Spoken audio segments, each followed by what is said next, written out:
Eiffel Tower listeners, I don't know how we've done it, but we're at the last chapter of Paris on Air, a memoir, my 2020 book, which I've been releasing on the podcast in audio experience format.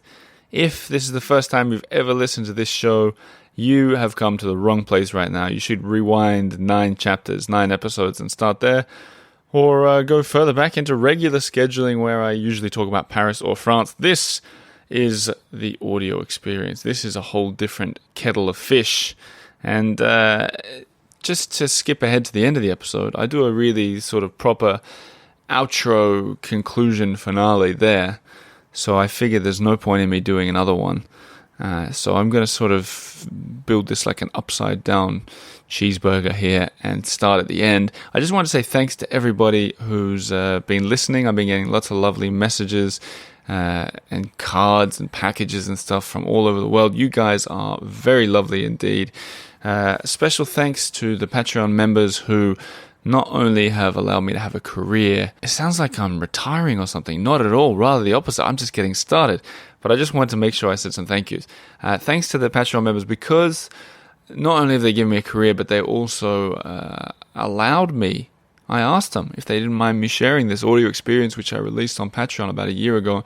And I asked them if they'd be all right with me putting it out here for free on the podcast while I take some parental leave. And they resoundingly said they don't mind at all. So thank you for all you members there. And double thanks for hanging around as members to all you guys who are there. You are the MVPs and I appreciate it greatly. If you want to join them, patreon.com/the Eiffel Tower. Loads of bonuses there and I'm not going to go on about it. I think you guys know by now. Thanks also to all you guys who've bought a copy of Paris on Air, whether it's in paperback or audio version. You can find it all, theeiffeltower.com/shop. And this might sound like I'm doing one of those exaggerations or something, but in all seriousness, there are 7 copies of the book, paperback, left in the United States, 0 in Australia, and I think I got a box left in Paris. So if you want a copy, there really aren't many left. I think I'll do another print run if and when another book comes out. So if you want a paperback, do it quickly, theeiffeltower.com/shop. Now, this chapter that you're about to hear is, it's all about Montmartre, my time there, with a big finale coming up at the end. I think, as a lot of you know, I don't live in Montmartre anymore, which is, it makes it kind of a nostalgic, bittersweet chapter for me now. But I hope you enjoy it. I'm going to finish with a couple of reviews. I did ask people to send in reviews, so I'm going to read 2 of them before we get into it, because I'm really grateful for these, and it helps people decide whether they want to listen or not. The first one comes in from CJR8. I suspect that these are your real names, guys, but CJR8 in Australia says he calls the podcast I say he, could be a woman, no idea. Virtual Reality by the Eiffel Tower. If, like me, you never miss an episode of Oliver G's transporting podcast, The Eiffel Tower, if you've read and loved his book, Paris on Air, and just like me and his grandma, you can actually hear his voice as you read it, then you might wonder why you need Paris on Air, the audio experience. Oliver is presenting this chapter by chapter while on paternity leave, and well, it's great. Somehow, he even makes Maladie de Lyme funny, even though it isn't. He's referring, of course, to the last week's chapter. My Lyme disease debacle. Now, if you're none of the above, then give this a go before he finishes the book in a week or 2. It's terrific entree into this world-class podcast. Wow, world-class podcast. I can take that and put it on the dust jacket. What do you call it? The cover of the book. Thanks very much, CJ. And how lovely of you to reference my grandma who featured in a previous episode. One more review, and this one's from Stace, Steis, in the USA, and they say, thanks for the audio experience. The first 7 chapters have been wonderful to listen to as I've driven my family from Phoenix up through Utah and into Colorado and back this week. Oh, what a lovely drive that would have been. That would be like, that's like all those, is that Monument Valley and stuff? Amazing. Everyone loves to read during our car trips, which leads to a completely silent car. Not so great when you're the driver, I can imagine. I've been enjoying the audio experience, replaying parts of it for whoever's sitting next to me, and retelling stories to whoever will listen. My oldest daughter is in her 4th year of French, and she's enjoyed any bits of slang and pronunciation lessons that have slipped into the memoirs along the way. I did run out of audio experience episodes, and I couldn't wait, so we happily purchased the book and the audio experience, and a new Patreon subscribers as well. Thank you! The podcast episodes in the non-audio experience format have us remembering our visit as a family 2 years ago and adding stops to our trip goals when we visit next. We love listening to the podcast because Oliver sounds like he must have a permanent smile on his face as he records, even more so when Lena is on with him. The first place I point anyone who's interested in visiting Paris or learning more about it is this podcast. The best thing short of being there. Wow, what a gleaming review. No one else ever needs to leave a review with those two at the top there. That is, I can go out on top. Thanks so much for that review, and I hope you get to Paris soon. And what an honor to be driving through the dusty roads of Utah and Colorado with you and your family. Stice, if that is your real name. Stias? Whatever it is, thank you to everyone who's left a review. Thanks to everyone who's bought a copy. And like the last review there, thanks to everyone who's become a Patreon member. I've been working a little bit behind the scenes at the moment in putting the funds from you members to good use. And there'll be some big news coming soon in terms of me getting help to make the Eiffel Tower even better. Exciting times are coming, and I'm glad that you guys are here for it. Enjoy Chapter 9. The final chapter of Paris on Air. I hope you feel like you're walking around Montmartre with me. Back to regular scheduling after this. Without further ado, here's the last chapter of my book. Enjoy. Chapter 9. Moving to Montmartre, free drinks for life, and one last party. 9.1 Montmartre. You know, you could always bribe them. That's what we did, she said, lowering her voice and looking over her shoulder. We'd been to 20 home viewings and no one ever called back. We got so sick of it that in the end we just offered the landlord an extra €100 a month. And it worked. My eyes widened. How exciting. How daring. How infuriating. I was sitting in a cafe on the left bank with a woman who'd finally found herself an apartment in Paris. She was an American, and so was her husband, and they'd had enough. My mind raced. No wonder it's so hard to find a place. People are paying more than the asking price. How do the rest of us stand a chance? And we were already undesirables. If you line me and Lena up against 10 other people looking at an apartment, we may just have been the worst candidates. 2 foreigners, neither with a full-time job contract from a French company, and lacking the infamous dossier, the series of papers proving that you earn the right amount of money. Lena's shoe company was growing, but was still based in Sweden, meaning that I needed to prove that I earned over 3 times the rent per month, which I didn't. Not even close at that point. We already knew that we'd struggle to find a place after we'd been turned down for the drag queen's apartment 2 years earlier. You two seem so lovely, but I'm afraid we just can't let you have the apartment without a full dossier. You both need French jobs with French incomes. It's simply impossible. I'm sorry. A British guy told me to forge a dossier. A Parisian said his accountant had modified his payslips with a healthier salary. I knew it wasn't going to be easy, but this was ridiculous. It seemed the only real option was to buy a place, but unfortunately, that was still a while away. So what are you supposed to do when you're competing with fraudsters, bribers, and the French? One course is to play the same game, which I considered. The other is to rely on the network that I'd built over the past 4 years in France. It was the only way for us, really. I bombarded my social media platforms with posts about what I was looking for, sharing them in various housing groups and online pages. I explained that I was the kind of guy who loved paying rent on time and that Lena enjoyed nothing more than being tidy around the house. And I got a lot of responses, which surprised us both. It felt like the tables had turned. We didn't have to prove ourselves like we would with a real estate agent. We were being invited to see apartments by people who wanted to have us there. Of course, there was an added danger to this approach. Doing business without a professional middleman or woman can lead to all kinds of scams, but we were getting desperate. And to make matters worse, Lena, the standard by which I measure all things of good taste, was in Sweden for work and I had to do it alone. Imagine the pressure. This wasn't just picking a restaurant, a movie, or a holiday destination. This was finding a home. But hell, I live for challenges like this, and I'd come a long way since I was too afraid to walk onto the basketball court. So I took to the apartment hunting with an appetite, and crisscrossed the city looking for a home. And I suppose, if it wasn't for the constant reminder that we were desperate, apartment hunting in Paris was rather good fun. I got to meet new people who in some cases were being extremely kind because they were also desperate.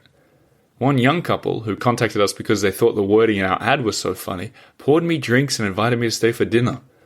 They were heading to New Zealand for a year and couldn't find a reliable tenant. Their apartment was the best I saw, but it was way out in northwestern Paris, right on the edge of the city. I almost took it, but I kept coming back to the thought, why live in Paris if you're not going to be living in Paris? If we're going to be an hour outside of the action, would it really make any difference to live 2 hours out? Nantes and Bordeaux in western France were appealing to us after the honeymoon and wildly cheaper than Paris. The thought crossed our minds to throw it all in and get a much bigger place out in the countryside. Despite some very near hits, I still had no place, and my time at an Airbnb in the north of the city was running out. As a last resort, I messaged a woman I vaguely knew who worked with holiday rentals, expensive ones though, the kind I couldn't afford. I told her my budget and she laughed. We were in different leagues apparently. But a week later, she called to say a French woman had a place in Montmartre that matched my price. Montmartre, eh? Could we live in Montmartre? Despite 4 years in Paris at this point, I was no expert on what the locals call the village of Paris. I always considered it to be a little too far outside the city, a little too, well, touristy. But I could certainly take a look at the apartment. This landlady, it turned out, hadn't yet advertised her property. She hadn't taken any photos of it either, which was no surprise. The Parisians are notoriously bad at photographing their own apartments. Sometimes you'll see rental photos with dirty dishes in the kitchen, untidy bathrooms, or people lazing on the lounge room sofa. I emailed the woman for more information, and she told me that she needed a reliable tenant as she was moving to the suburbs. Apparently, she was about to start a family and was in a hurry. She glossed over the practicalities of the apartment, a one-bedroom place on the 5th floor, and I said I'd come that afternoon. So, there I was, ready to visit yet another apartment and once again flying blind with no idea what to expect. But this one felt different. 5 floors up in Montmartre could mean anything. And Montmartre? The idea felt exotic to me, romantic even. Montmartre, the quartier that had attracted young artists for decades. Perhaps the most charming part of Paris. But to live there? I looked up the address online. It was on a street right between the Moulin Rouge and Sacré-Cœur, the heart of Montmartre. I headed over and found the building on an impossibly quiet cobbled road halfway up a hill, like most of Montmartre. I punched in the code, buzzed for the landlady, and she told me to head to the top floor via the stairs. There was no elevator, of course. I took the stairs 2 by 2, marveling at how 5 floors seemed so much more manageable than 7. But what, I wondered, would be behind the door waiting for me on the 5th floor? When I got to the top, the landlady was standing there, ready. Bienvenue, Oliver? Oui, c'est moi, bonjour. Enchanté. She was a young mousy woman, the kind who looked like she enjoyed getting lost in a good book. She dragged open the door and revealed a small and cluttered hallway. The bookish bit was right. Books were planted like decorations on every surface. Folders and papers everywhere. Stacks of them. I looked beyond the woman who was beckoning me in, and the library theme continued throughout the apartment. And it wasn't just books. There were things, objects everywhere. On closer inspection, the table in the hallway was actually a small piano. I glanced to the right where a kitchenette was hidden by stacks of plates, pots, pans, and groceries. I tried to imagine where she chopped vegetables since there was no surface space. The bedroom over her shoulder looked like an overflowing vintage shop. She didn't believe in storage, it seemed, or at least she preferred snackage. Désolé, excuse the mess, I'm right at the end of my final exams. She said, gesturing vaguely at the apartment. But come in. I kicked off my shoes and followed her into the bird's nest of a lounge room. There were piles of books and CDs on the floor and 2 ankle-high tables in the center that were cluttered with flower pots, plants, mugs, and more. Clothes were folded in piles on the sofa, and the little desk in the corner looked like a stationery store that had been bombed. Even the walls were home to hanging clothes, hats, frames, masks, or rugs. I was taking all this in while trying to keep up with the woman's rapid-fire French. She asked where I was from, and when I said Australia, she switched into perfect English. It turned out her mother was American. As we got to talking, I realized that she was a delightful person, perhaps just a bit stressed from her university exams. She was set to become a doctor and hadn't had time to think of anything but her books for months on end. The shock of the clutter and the foreign language had thrown me, but I was soon back to my senses and wondering if the apartment could really work for 2 people. It certainly seemed too small, but was that just all of the books? I tried to reimagine the rooms as if they were empty.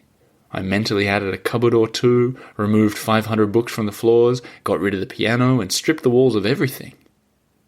This could work. One thing I really did like was the light. Even on a winter's afternoon, the place was bright thanks to 2 ceiling-high French windows facing west. They looked directly into the building across the road, but there was a huge emptiness beside it, meaning a heck of a lot of light shone through. The landlady said that the windows in the kitchen and the bedroom were facing east and gave plenty of morning light. Oh, mais oui, you've not seen the view yet. I've forgotten the best bit. She opened one of the large windows, stepped through, and stood on a little balcony. Come, oui, viens. You can open the other window and have a balcony for yourself. I hadn't even noticed the balconies, tiny little things covered in plant pots. But I followed her lead and launched open my own French window, and my jaw dropped. With only a slight glance to my left, what seemed like the entirety of Paris was spread out before me. Thousands, tens of thousands of silver rooftops and red chimney pots stretched towards an uninterrupted view of the Eiffel Tower. Because we were halfway up a hill, the whole city was a good deal lower than where we were standing. It was as if we were in a hot air balloon flying low over Paris. And this view could be mine? My entire mindset changed from that moment. As we stepped inside again and took the full tour, I couldn't fault the place.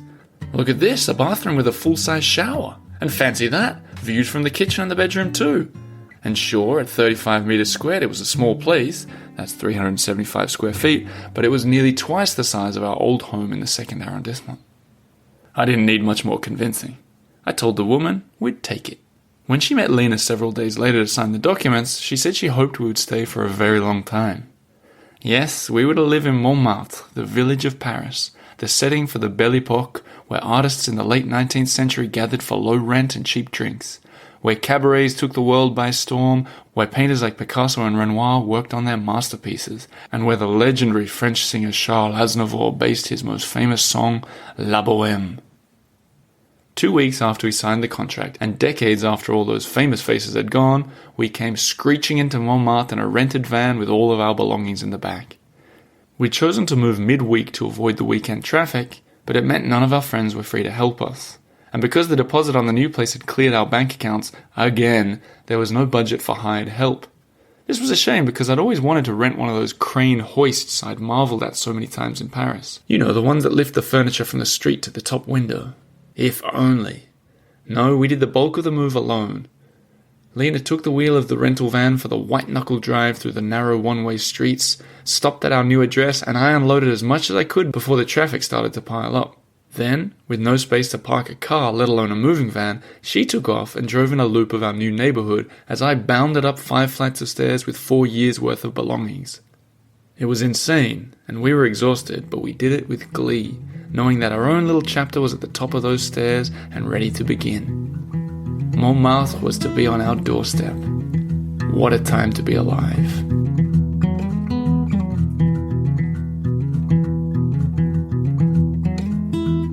"9.2. The Deal." One of the best parts of our new apartment was that it came with free drinks at the bar downstairs.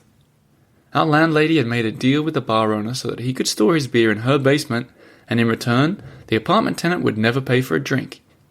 She told us that we had the choice, an empty basement or free booze, and we decided quickly. Realizing the lack of basement space probably explained her cluttered home, we decided to live as minimalists to avoid the same fate. And free drinks would come in handy after the wedding, honeymoon, and gargantuan deposit on the apartment had left us broke once again. So, one winter evening after the final box was unpacked, we headed downstairs to introduce ourselves at the bar. And, As promised, the bartender said we didn't need to pay. For anything. Ever. He introduced us to all the regulars, topped up our drinks on repeat, and slid us bar snacks. We felt like celebrities that night, and traded stories with our new neighbours. When eventually it was time for something more substantial to eat, we asked the bartender if he could recommend a restaurant in the area. Sure, man, there's a great one nearby. Do you want to eat now? Okay, leave it with me. He promptly left the bar and walked out onto the street, leaving customers with change in their hands and wondering what was happening. When he returned, he said there was a table waiting for us just up the road. Slightly puzzled, we thanked him and headed for a meal, discussing on the way what was possibly in store. What could the bartender have said? As we walked into the restaurant, a charming and authentic French spot, the waiter took us to the best table in the house. 2 glasses of champagne appeared, and the head chef came to introduce himself. I understand you are new to the neighborhood. Welcome. Allow me to recommend the magret de canard and the pinot noir. It is excellent. We accepted the recommendation, but the chef had put us in a tight spot. The meal was among the most expensive on the menu, and so was the wine, and our bank accounts were flatlining. The good wine eased the pain, and so did the duck, which was succulent and served with a sweet potato puree. The chef, taking great pleasure in our visit, insisted on a dessert and produced a crème brûlée for 2. I'm not ashamed to admit I was feeling more than a little tipsy. The first bartender had been refilling our glasses. There was the champagne. And what's this? The waiter had left the full bottle of Pinot Noir on the table. A full bottle? Good Lord, I thought it was expensive just for the glass. Lena politely told the waiter that we'd only ordered 2 glasses, but the waiter just smiled, left the bottle, and moved on.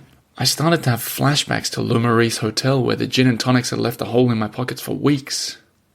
When the dessert was done, the waiter passed our table again. I decided enough was enough, and nervously asked for l'addition, s'il vous plaît. And he just smiled. Ah mais non, monsieur. Welcome to their neighborhood. This one is on the house. Over the counter, in the kitchen, the head chef gave us a wink and a wave before returning to his work. We couldn't believe our luck. As we headed home, we popped back into the bar to thank the bartender for setting us up for such a marvelous experience. Ah oui, mec, mais c'est normal. He said with a smile. That is what neighbors are for, mon gars. Welcome to Montmartre, le meilleur quartier de Paris.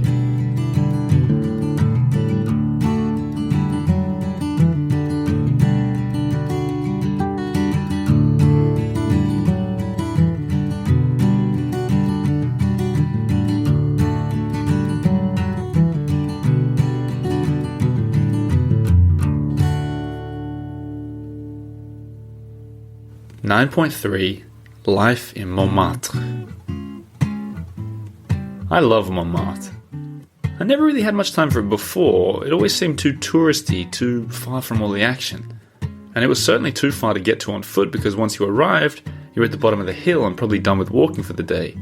It was even worse on a bicycle. But on the days we did make it there in the past, we were lost on arrival. We didn't know how to avoid the tourists, where to find the best bars and the quiet spots. It was only the locals and the tour guides who knew these secrets. Despite the cold of our first winter in Montmartre, I was determined to learn the neighborhood for myself. I walked endlessly, even in the snow. Especially in the snow, actually. Snow in Paris is rare and made Montmartre look magical. I was there, filming live, as daredevils took their snowboards down the hill of Sacré-Cœur. Gradually, I came to know every cobblestone in those empty streets near our apartment and beyond. In fact, Lena and I couldn't believe how deserted Montmartre was that winter. The tourists, of course, would return as the weather improved, but we felt like we'd discovered a secret part of Paris, and we loved it. By the time spring came around, I was an expert. I'd re-embraced my inner flaneur, heading deeper into Montmartre, over the hill and in every direction. Just like in my first days in Paris, back in the second arrondissement, I couldn't walk enough. I devoured the fascinating Montmartre cemetery with its 70 stray cats and its unusual road bridge ceiling. I found Picasso's studio and knew which street to follow to find his old apartment. I stumbled upon hidden gardens and parks, a seemingly abandoned arena, and a fantastically empty cafe in the Montmartre Museum. And I found residential streets like Rue Félix Diem with such breathtaking architecture that I'd wonder why anyone would want to be anywhere else. I raved about the neighborhood on the podcast and developed a little tour route if listeners wanted to join me for a walk. But it wasn't just the history, the tourist hotspots and the hidden secrets that I liked. I made a special effort to introduce myself as a neighbor in all the nearby restaurants, bars and cafes, and it had a wonderful effect. There are so many tourists in Montmartre that the locals often don't care much for first-time customers. But a neighbor? Why, a neighbor is a friend and should be treated as such. As the months passed, we found our favorite bakery, cheese shop, deli, cafe and bar. And if the staff at a new place had no time for my neighborly conversation, then au revoir to them. There were simply too many other places to try. And I found my favorite street. Author Elaine Chalino says that the only street in Paris is Rue des Martyrs, but she's wrong. In fact, she went so far as to capitalize the words and make a book out of it. The only street in Paris. But it doesn't matter, she's still wrong. The only street in Paris is Rue des Abbesses, which is around the corner from Elaine and by my doorstep. But why is it the best? Well, let me paint a picture. The perfect Paris street must have all of the following things. At least one fantastic bakery. At least one good outdoor terrace for a coffee or an evening drink. At least one decent restaurant. Plus, it must be gobsmackingly beautiful with a sprinkling of interesting visual trinkets to keep your wandering eyes satisfied. Rue des Abbesses had all of these things, often fivefold. The street runs right through the heart of Montmartre with one-way traffic heading from west to east. This means the street is fairly flat, as opposed to the north-south streets, which are mostly hilly. There are seemingly endless bars, restaurants and shops at ground level, with a hodgepodge of vaguely Haussmannian apartment blocks above. Haussmann, who is responsible for the uniform beauty of Parisian buildings, never really got his teeth into Montmartre because the hill made it too tricky to raise and develop. Nowadays, the street is a goldmine for people watching, as it attracts all the locals for their daily fruits, vegetables, fish, cheese and shoe repairs. Halfway along the street, there's a bakery that's famed for making the city's best baguettes, meaning they had the honor of providing the president with his daily bread. And sure, there are scores of tourists keeping everyone on their toes, buying the overpriced ice cream, standing in the middle of the street and taking photos, and clogging up the sidewalks. But it's not like some of the other streets in Montmartre, where the shops sell tacky Eiffel Tower t-shirts and keyrings. There's an undeniable charm to Abbesse. It's like a classy village street, and everyone knows it. There's a definite community feel to the surrounding area too, the kind I'd heard about in Paris but hadn't experienced over my early years in the city. One day I popped into the local bakery for my daily delights and the baker trumpeted, "And he's back from les vacances!" I hadn't even told her I was going away. The Moroccan guy at our local corner shop greets me by saying, Salut l'Australien, bonjour, as I walk past, which always makes me smile. Salut le Marocain, I respond. I still don't know his name. When my local cafe closed for the summer, the staff members took a photo with me for their social media accounts. "We're doing it with all our regular customers, our true customers," one of them said. And sometimes, when we pass our local restaurants in the late evening, the waiters invite us in for a nightcap at the bar. Yes, there's a real community vibe, and it thrives because of the flood of tourists. The changing faces visiting all the cafes, bars and restaurants has made it all the more important to value the friendships of the locals. Surely helped by my incessant nattering away about being new to the neighborhood, mixed with the locals' interest in an Australian and a Swedish duo, Montmartre welcomed us and tucked us away in the fold. While elsewhere in Paris I sometimes felt like I'd been chewed up and spat out, now it felt like I'd found my place. And to be honest, it wasn't just Montmartre. Living halfway up the hill meant we were faced with a delightful daily choice. We could walk out the front door and turn right, up into the heart of Montmartre with all its cobblestone charm, or we could turn left and head down into Pigalle with its neon sins. I always thought it was funny to see how, at the top of our street, young women would parade along the charming Rue des Abbesses, posing in front of the flower-laden restaurants. Meanwhile, at the bottom of the hill, young men with smirks on their faces would snap photos of the sex shops. I preferred Pigalle for an evening stroll, among the young Parisians gathered on the bar terraces. The grittier streets, the raw personality, the vibrant nightlife. Montmartre was much better in the morning, with the bustle of the butchers and the bakers, the cafe owners jostling between tables, and tourists walking around with mouths agape, experiencing the Paris of their dreams.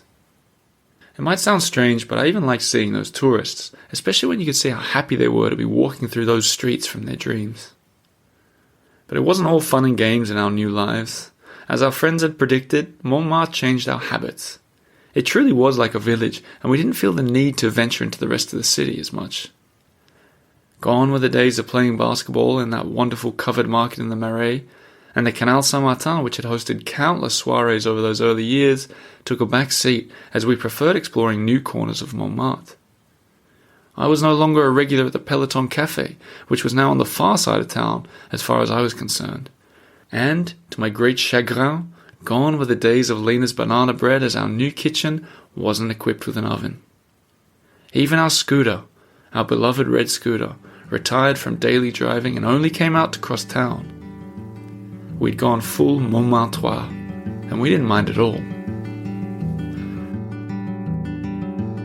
9.4 The Podcaster. Summer hit Paris hard that year. We suffered as the temperature reached 42.6 degrees Celsius, or 108.7 degrees Fahrenheit, and it was the hottest day in almost 70 years. I can tell you, we were glad to see the end of the heat wave, not least after learning that zinc rooftops are apparently excellent at storing heat in top-floor apartments. But who was I to complain? It was at some point during that summer that I had an important turning point. Someone asked me what I did for a living, and I answered, without hesitation, that I was a podcaster. Now, that might seem quite a natural thing for me to answer, assuming it's true, but it was the first time I'd said it with absolute confidence. The first time I'd said it and meant it. It was incredibly humbling that over 300 people were Eiffel Tower members. It was because of them that I kept doing it, and they gave me the faith to keep pushing forward, and they allowed me to have a salary, a job, my own job, living my dream. Besides the luxury of being able to pay for a lunch without searching my pockets for extra coins, having a job changed me as a person. I wasn't chained to the rhythm of the news. I didn't have to work Monday to Friday, 9 to 6, and I could finally appreciate Paris for what it really was. I knew which cafes were open during the week and perfect for holding up in a corner to write. I knew when the baguettes at the local bakery were still warm, and if there was a new exhibition in town, I didn't have to compete with all the Parisians to see it. I could stroll in on a Tuesday morning before even the tourists had arrived. And all the while, the podcast was improving. As it grew ever closer to 1 million downloads, it became easier to attract guests. I didn't have to beg them for their time because they knew that their message would be heard. The mayor of the 4th arrondissement in the Marais shared the chilling story of watching Notre Dame burn from up close. The mayor of Montmartre revealed for the listeners the hidden bar in the basement of his town hall. Supermodel and ultimate Parisienne Caroline de Maigret took us all for a whirlwind walk around Pigalle. Author Cara Black jumped on the back of the scooter for a video, and the lead dancer of the Moulin Rouge invited us backstage. I was lucky enough to eat fresh biscuits in the kitchen of Chef David Leibovitz, and I almost fell off my chair to learn that John Baxter wrote the crocodile story into one of his own books. And the real highlight was still on the horizon. Imagine my surprise when the Australian embassy agreed to let me host a live talk show at the ambassador's residence. I could bring 100 guests into his living room in the most luxurious penthouse I'd ever seen, a stone's throw from the Eiffel Tower. The very thought made me tingle with fear and excitement. But more on that later. It seemed like I had come so far from when I arrived in Paris almost 5 years earlier, clueless and sorely lacking context. Now, radio stations and newspapers from around the world would ring me for the inside word on Paris. A radio host at the ABC in Australia became convinced that our honeymoon trip should be a movie, and he'd call regularly. And somewhere along the way, I even got my first sponsor for the podcast. All this was a wild ride, but my favourite interactions have always been with the listeners. The lovely listeners. I heard that a table full of strangers met in Melbourne for an Eiffel Tower dinner at a French restaurant. Others have said they've listened to every show, which, believe it or not, would take longer than watching all the episodes of Seinfeld. I hardly recognise myself compared to the man I was when I arrived. Then, I was too timid to speak French, to meet new people, to walk into restaurants. I didn't feel like I belonged and resigned myself to life as a curious observer on the sidelines. I knew no one, had no regular haunts in the city, and I couldn't have pointed you in the right direction if I tried. Where once I was nervous to walk onto the basketball court, I now counted some of those mechs among my closest friends. I'd made Paris my home. I'd explored it so thoroughly that French friends asked me to take them on walking tours. I knew the history of the city, but delighted in finding great new cafes. I'd seen Paris change a lot over those years too. I'd witnessed the coffee revolution, I'd seen the gentrification before my very eyes, and on a recent flight into Paris I'd noticed that they'd finally got rid of the telephone booths at Charles de Gaulle Airport, which had stuck out so prominently on my arrival. Yes, I'd come to Paris on a one-way ticket, and I managed, against the odds, to stay.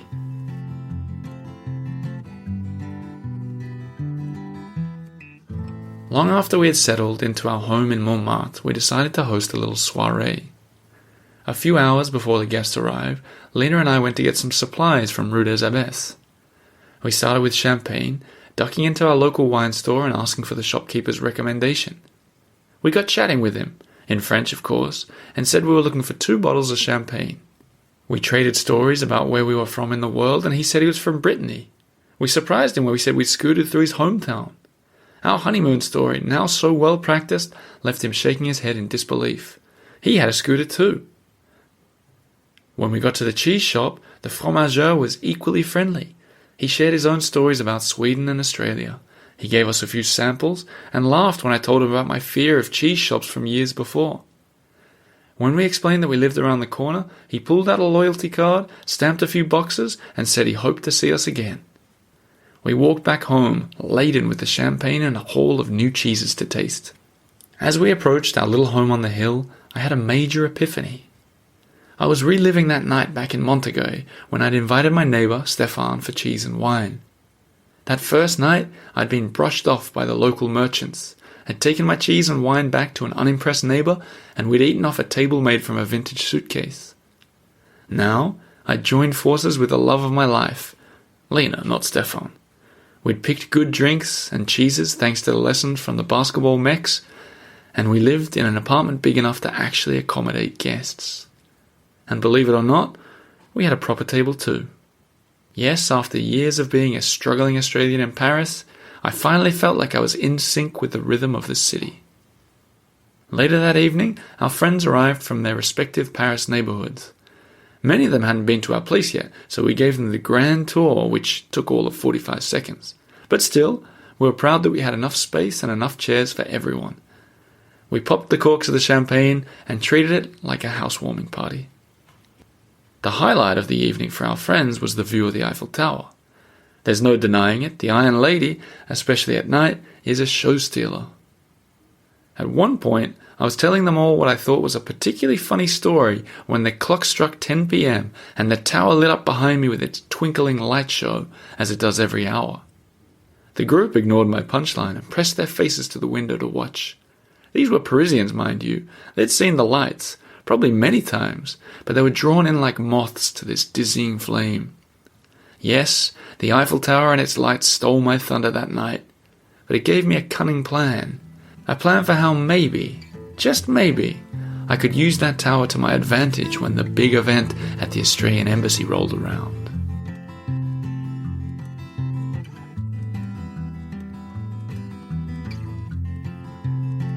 "9.5 The Embassy Party." I still don't know why the Australian ambassador to France let me bring 100 people into his penthouse apartment.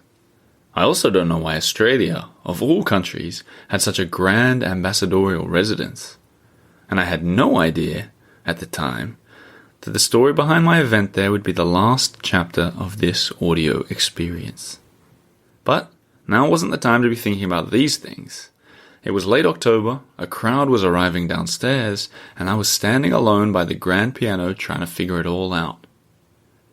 I'd been in France almost 5 years, and it seemed unbelievable to me what I was about to do. 100 people, in the flesh, for a talk show that I was hosting? I'd never even hosted a talk show before. Surely it was just like a podcast, right? Now, the first thing you notice about the Australian ambassador's residence is that it's enormous. I mean, truly gigantic.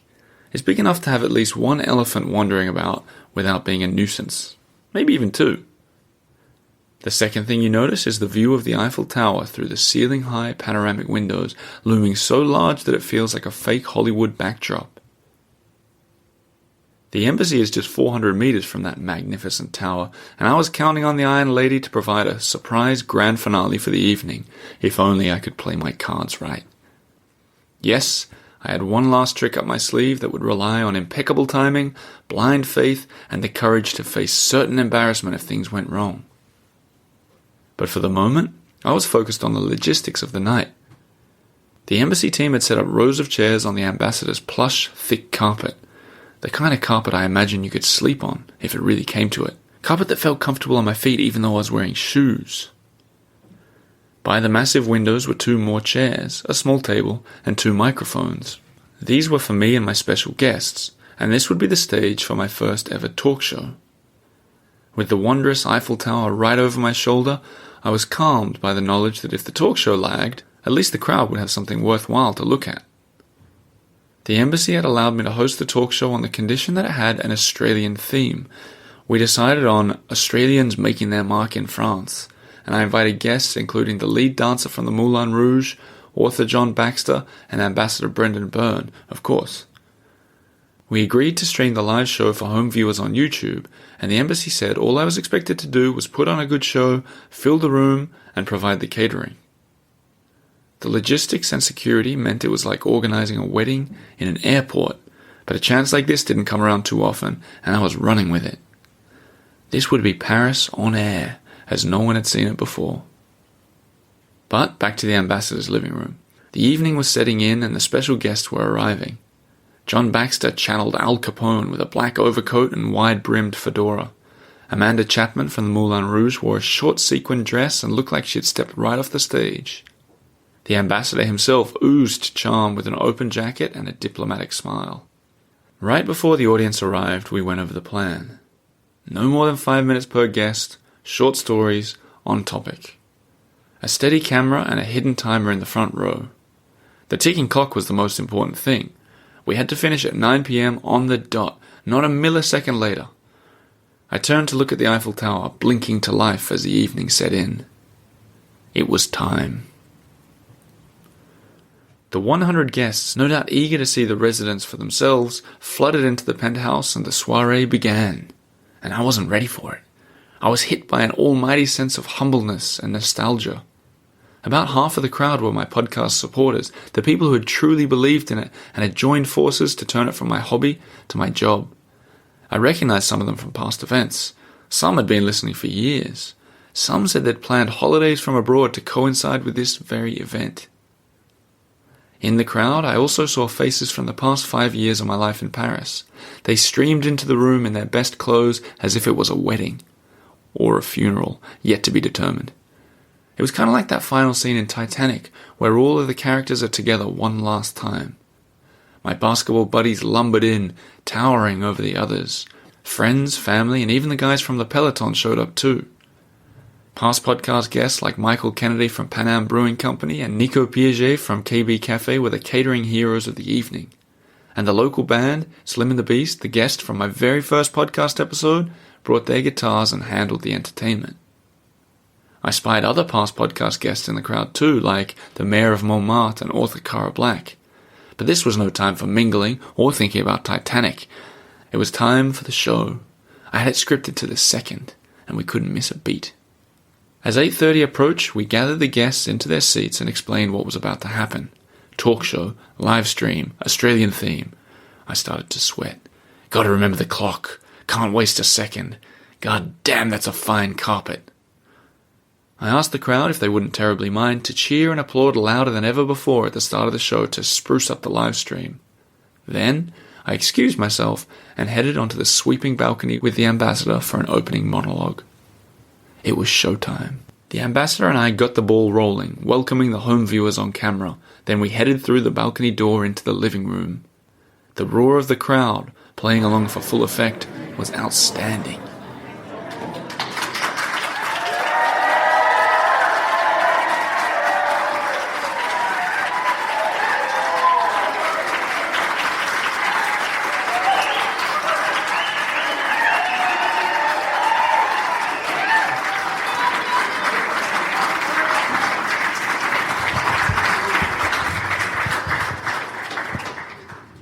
Wow, it's going to be hard to top that one, I think. It doesn't happen every Tuesday night at the Australian residence, does it? It gave me the confidence I needed to fly through the show.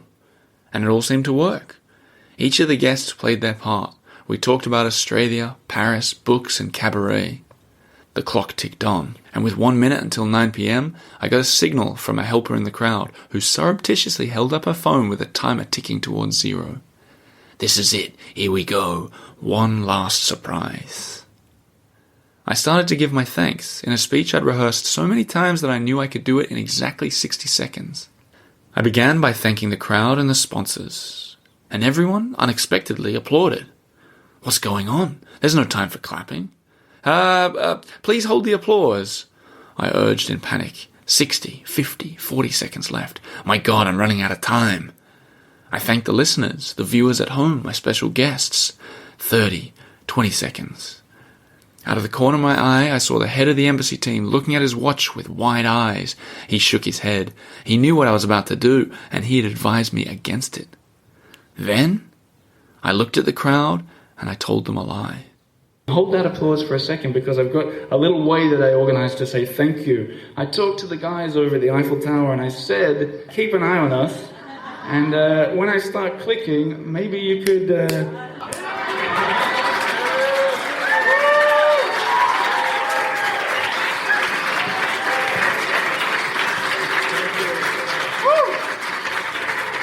Right on cue, the Eiffel Tower lit up with its mesmerizing show of brilliant, twinkling lights. 20,000 light bulbs flashing at once. From the penthouse view, from this close, it was almost as if we could feel the heat from them. It was pure magic. Now, of course, it wasn't actually me who made the lights sparkle. It happens every hour on the hour for a good 5 minutes, as you well know. It's one of the most regular wonders of the City of Light that everyone should see before they die. But to this day, I still get the occasional email asking if I really was in cahoots with the Eiffel Tower staff. No, it was just perfect timing, and the guests at the soiree knew it too. But it had the right effect. They oohed, ahed, they took pictures and applauded, and it was the ultimate end to the talk show. As the applause faded, my nostalgia set in again. I stood back and took it all in, reflecting on the whole crazy ride of my time in Paris. My mind flashed back to when I'd seen the Eiffel Tower light show 5 years earlier, alone in my communal 7th floor toilet. I thought of my Valentine's Day with Lena under that same tower, a delightful date that had paved the way for a marvelous marriage. And I thought of our home in Montmartre, on the horizon, where we so often watched the same light show as if for the first time. At the back of the penthouse living room, I spied Lena, the love of my life. I smiled, and she smiled back. We were 5 years into our story, but it felt like it was just the beginning. Over my shoulder, countless grey rooftops and terracotta chimney tops stretched off into the distance, and the Eiffel Tower continued to sparkle.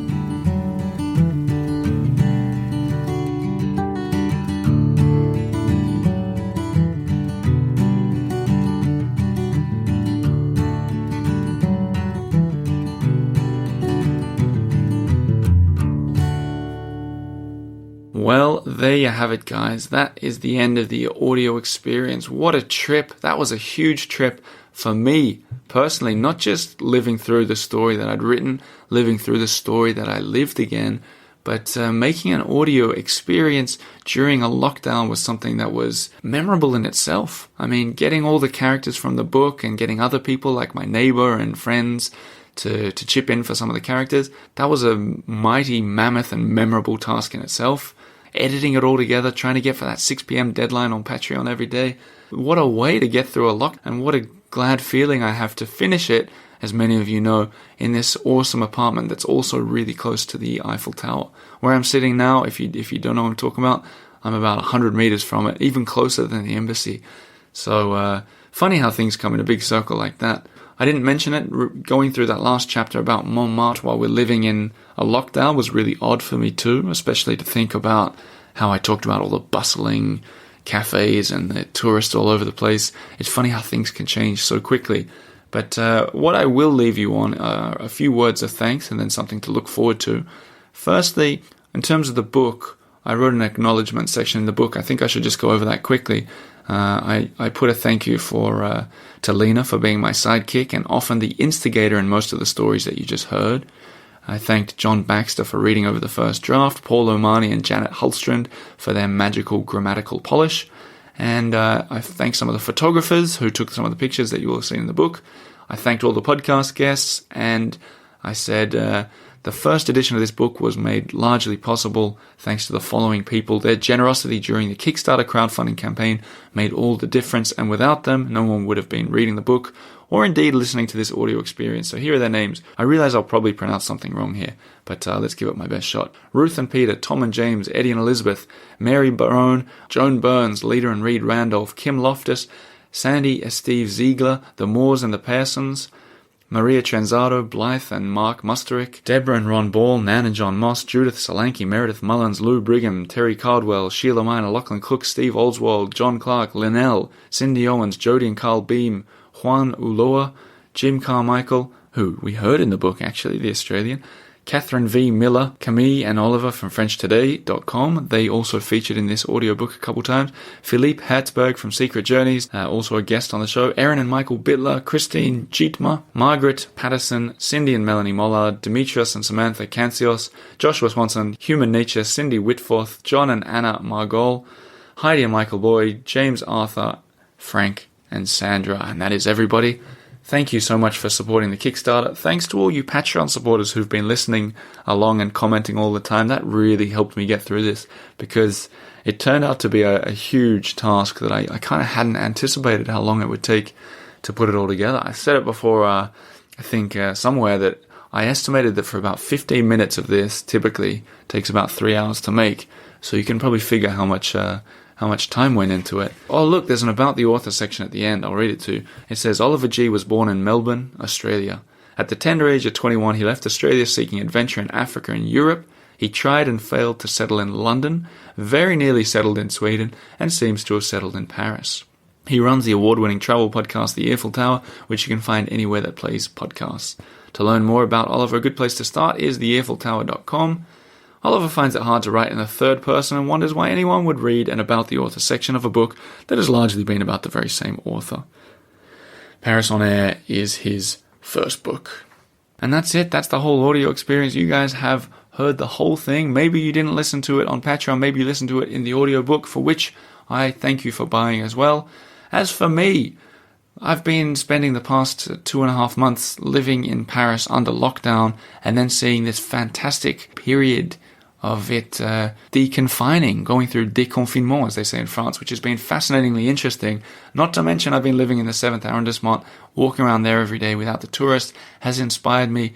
I was going to say beyond what you guys could imagine, but I think after listening to this whole book, you probably know the extent of my imagination, and you're probably thinking what I'm thinking. It calls for a second story. I'm already thinking about it, and I'm probably just about a day away from putting pen to paper, or I guess fingers to keypad, for the first chapter. What a place to start a book, I think. So, with that, I'll leave you to it. Thanks again for listening. I've got some writing to do by the sounds of it. I'm looking forward to seeing where we can take the Eiffel Tower, where I can take it, where you can help me take it. And let's see what we can come up with. Until that time, my name's Oliver G. I think you knew that already. Merci beaucoup. Au revoir.